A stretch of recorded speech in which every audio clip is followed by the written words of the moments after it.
8.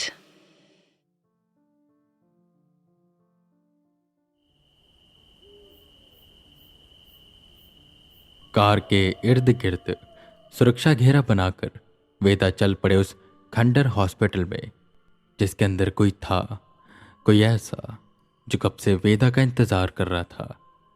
वही वेदा आर्यन को समझा कर आए थे कि वो सबका ख्याल रखे और किसी को भी कार से जाने ना दे। अंधेरा काफी था।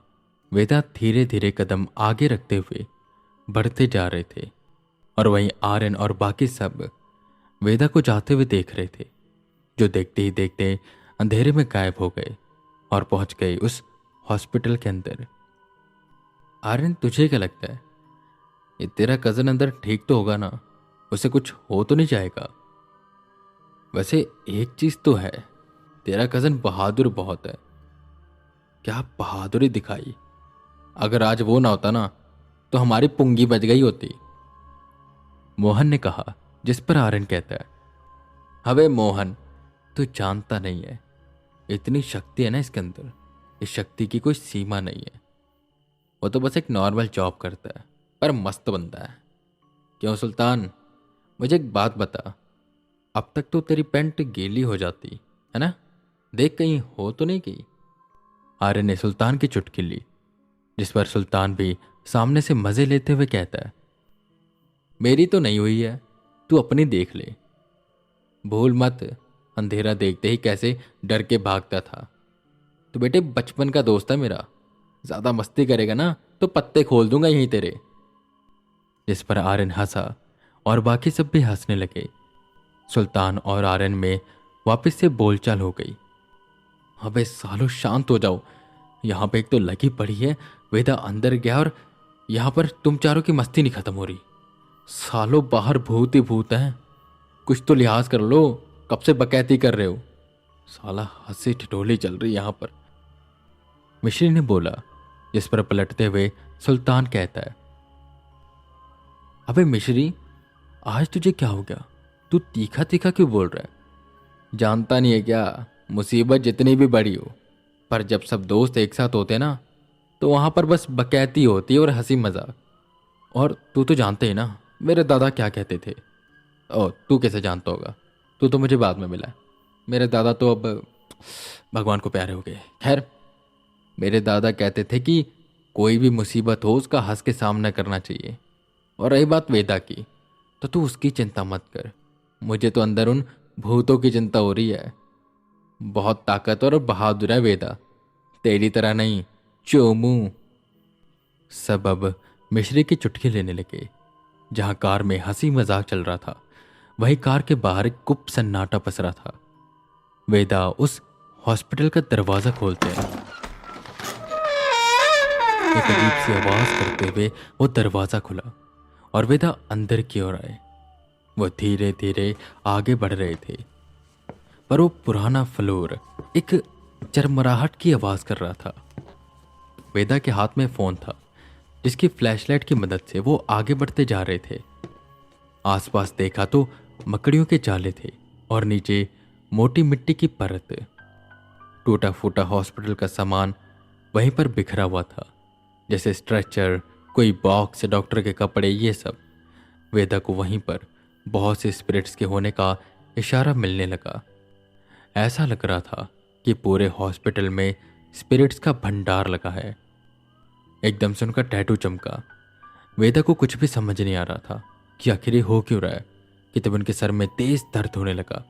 उन्हें सब कुछ धुंधला दिखाई देने लगा और वो समझ नहीं पा रहे थे कि यहाँ पर हो क्या रहा है। आसपास की चीजें गोल गोल घूमने लगी।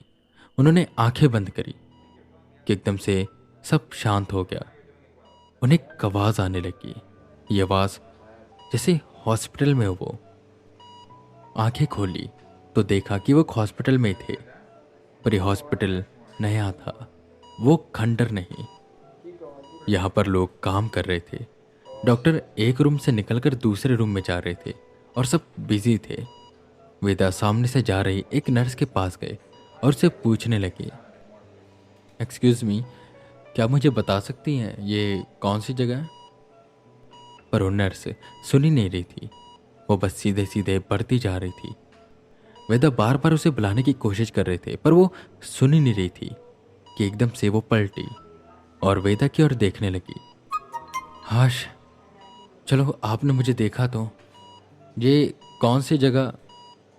वेदा इतना बोलकर हटे ही थे कि वो चलते हुए आई और वेदा के आर पार हो गई।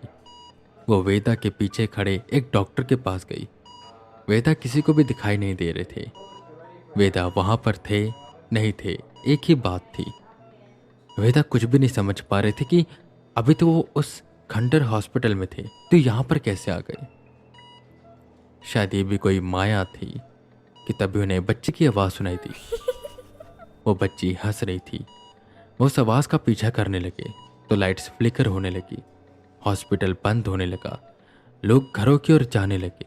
बस कुछ गिने चुने नर्स और डॉक्टर ही दिखाई दे रहे थे। एकदम से वेदा उस हॉस्पिटल के ऑपरेशन थिएटर के सामने पहुंचे, जहां अंदर से उन्हें इस बच्ची के हंसने की आवाज सुनाई दे रही थी। वेदा ने दरवाजा खोला तो जो उन्होंने देखा उससे वो दंग रह गए। कुछ डॉक्टर और नर्स मिलकर एक बच्ची के पेट को फाड़कर उसमें से एकाएक अंग निकाल रहे थे और वो बच्ची उन अंगों को निकलते हुए देखकर हंस रही थी। उसे काट रहे थे, अंग निकाल रहे थे और ये देखकर वेदा को अजीब सा महसूस हो रहा था।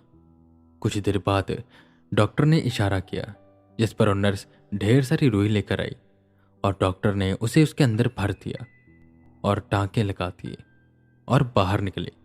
वेदा भी उसके पीछे पीछे गए। बाहर एक औरत और एक आदमी खड़े थे, जिनके पास जाकर वो डॉक्टर बोला, सॉरी, हम आपकी बच्ची को बचा नहीं पाए। इतना बोल वो चला गया और वो लड़की के माँ बाप फूट फूट कर रोने लगे कि तभी वेदा को एक आदमी के रोने की आवाज आई। ये आवाज अंदर से आ रही थी। वेदा भागकर अंदर गए तो उन्होंने देखा कि वो डॉक्टर और नर्स एक आदमी के पेट को काट रहे हैं और उसके अंदर से अंग निकाल रहे हैं। मत करो ऐसा, मत करो, मेरी बेटियां बड़ी हो चुकी है, मुझे उनकी शादी करनी है, मुझे बस पथरी थी और उसके इलाज के लिए मैं आया था। तुम मेरी किडनी और बाकी अंग क्यों निकाल रहे हो? छोड़ दो मुझे, वो अंग मेरे हैं, वापस करो ने। वो आदमी बोलते जा रहा था और अपने अंगों को बाहर निकलते हुए देखते जा रहा था। वेदा कुछ भी समझ नहीं पा रहे थे आखिर यहां पर हो क्या रहा। वही डॉक्टर फिर से बाहर निकला और बाहर खड़े एक परिवार के पास गया और उनसे कहने लगा, सॉरी, हम मिस्टर बजाज को नहीं बचा पाए। जिस पर वो परिवार पूरा रोने लगा कि वेदा को आवाज आई और ये आवाज तेजी से गूंजने लगी। कभी आवाज लड़की की होती, कभी आदमी की, फिर कभी बच्चे की।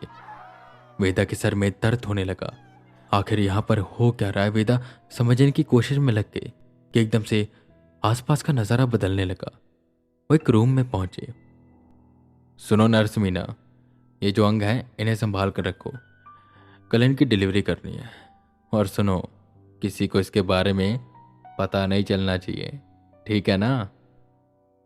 वो डॉक्टर हंसने लगा और वो नर्स भी। वेदा समझ गए कि यहां पर होता क्या था। इस हॉस्पिटल में अंग की तस्करी की जाती थी और उसके साथ मर्डर।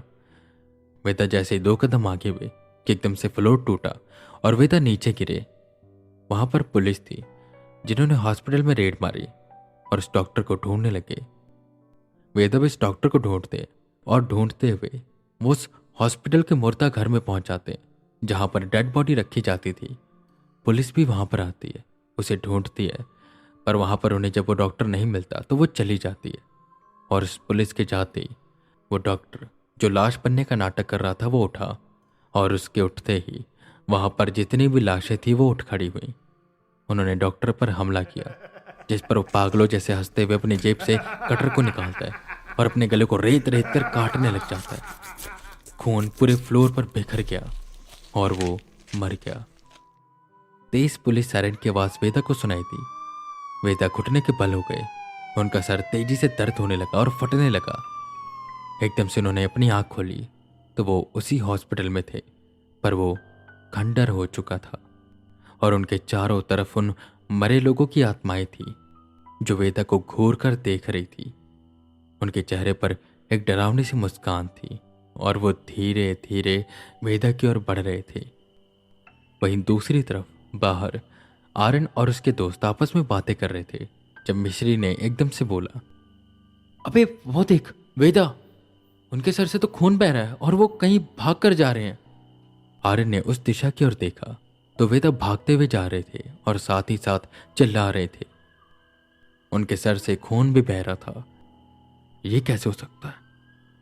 ये सच है या झूठ? वेदा का ये हाल कोई कर ही नहीं सकता। वो तो बहुत ताकतवर है और कितनी आत्माओं को उन्होंने ठिकाने लगाया। पर हो सकता है कि यहां पर कोई दूसरी दुनिया की ताकत हो। मुझे इन्हें बचाना ही होगा। आर्यन ने मन में सोचा और कार का दरवाजा खोला। अबे आर्यन, वेदा ने कहा था कार से बाहर मत निकलना, अंदर आ, सुल्तान ने कहा। जिस पर आर्यन कहता है, वेदा की जान खतरे में है, मुझे इन्हें बचाना होगा। तुम सब कार के बाहर मत आना, मैं बस वेदा को लेकर अभी आता हूं। इतना बोल आर्यन कार से निकला और दूसरी दिशा की ओर भागने लगा जो हॉस्पिटल के उल्टी साइड थी, और उसी दिशा में वेदा भी गए थे। पर क्या वो सच में वेदा थे या कोई छलावा?